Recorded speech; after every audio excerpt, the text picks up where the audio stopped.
जीवन का मात्र केवल एक ही उद्देश्य है।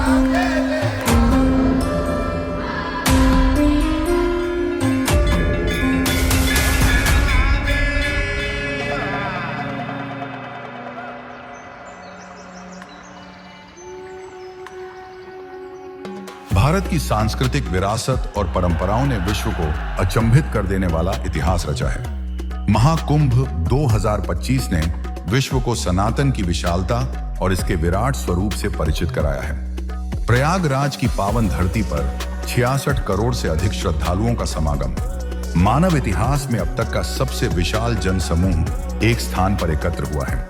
मां गंगा, मां यमुना और मां सरस्वती के इस पावन संगम पर इस वर्ष जो आयोजन हुआ वह केवल एक धार्मिक आयोजन नहीं बल्कि भारतीय संस्कृति की जीवंत शक्ति का प्रतीक था। महाकुंभ हेतु प्रयागराज में जो परिवर्तन हुए हैं वह अकल्पनीय है। मात्र कुछ ही समय में इस प्राचीन नगरी का कायाकल्प हो गया।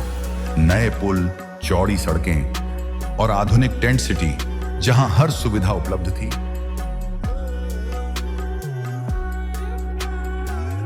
स्वच्छ पेयजल से लेकर आधुनिक शौचालय तक, मोबाइल नेटवर्क से लेकर चिकित्सा सुविधाओं तक सभी का विकास हुआ है।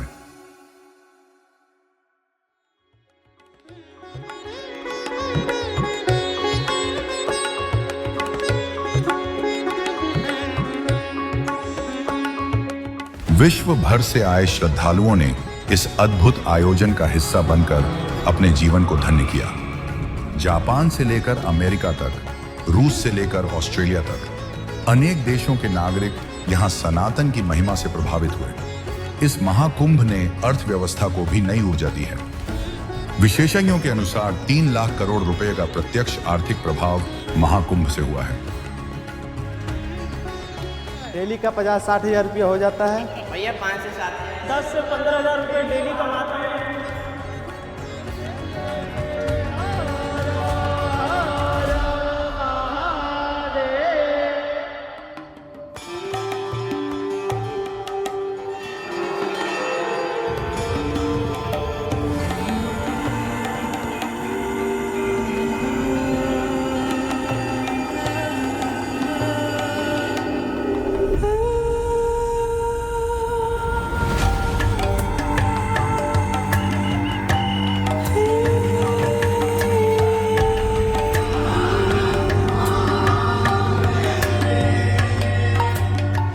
तेरह अखाड़ों के इस भव्य शाही स्नान ने दर्शाया कि सनातन धर्म में परंपरा और अनुशासन का कितना महत्व है। ये महज एक स्नान नहीं बल्कि एक व्यवस्था है, एक परंपरा है जो हजारों वर्षों से हमारे समाज में चली आ रही है।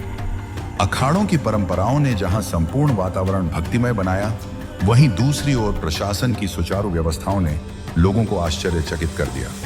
एक आध्यात्मिक आयोजन आधुनिक कैसे हो सकता है? महाकुंभ ने संपूर्ण विश्व के सामने इसका उत्कृष्ट उदाहरण प्रस्तुत किया है। इस महाकुंभ में विश्व ने भारत की प्राचीनता के साथ ही नूतनता का संगम भी देखा।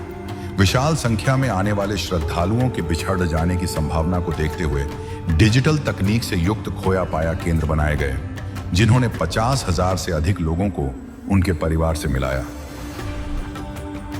महाकुंभ की स्वच्छता, शुचिता, पवित्रता बनी रहे, इसके लिए सफाई का विशेष ध्यान रखा गया।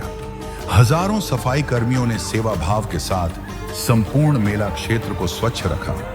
पवित्र संगम पर जल शुद्ध और स्वच्छ हो, इसके लिए भी प्रबंध किए गए, जिससे पुण्य सलिला मां गंगा, मां यमुना का जल अविरल और निर्मल रहा। श्रद्धालुओं की सुरक्षा के लिए पुलिस कर्मियों ने दिन रात अपने दायित्वों का निर्वहन किया। डिजिटल तकनीक और एआई के विलक्षण उपयोग से पूरे महाकुंभ क्षेत्र को सुरक्षित रखा गया, जिसका परिणाम है कि मेले में कोई भी आपराधिक घटना नहीं हुई और श्रद्धालुओं ने बिना किसी संकोच और आशंका के पूजा अर्चना की। सनातन धर्म कभी भी केवल मंदिर और पूजा तक सीमित नहीं रहा। यह जीवन का समग्र दर्शन है जिसमें आध्यात्म और भौतिकता, विज्ञान और कला, व्यक्ति और समाज सभी का समन्वय है।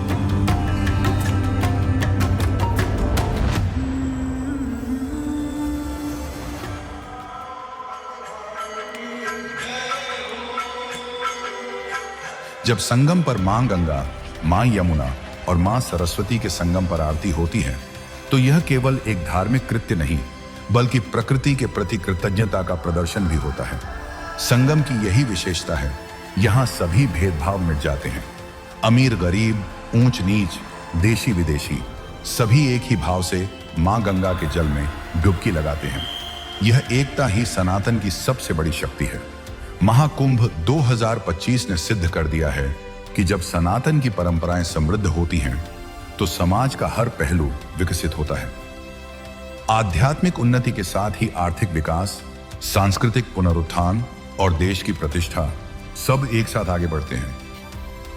मां गंगा, मां यमुना और मां सरस्वती का यह त्रिवेणी संगम हमें स्मरण कराता है कि हमारी परंपराएं हमारी सबसे बड़ी धरोहर हैं और महाकुंभ 2025 ने इस धरोहर को विश्व पटल पर अमिट छाप के रूप में अंकित कर दिया है। वास्तव में प्रयागराज महाकुंभ 2025 सर्वसिद्धिप्रद रहा।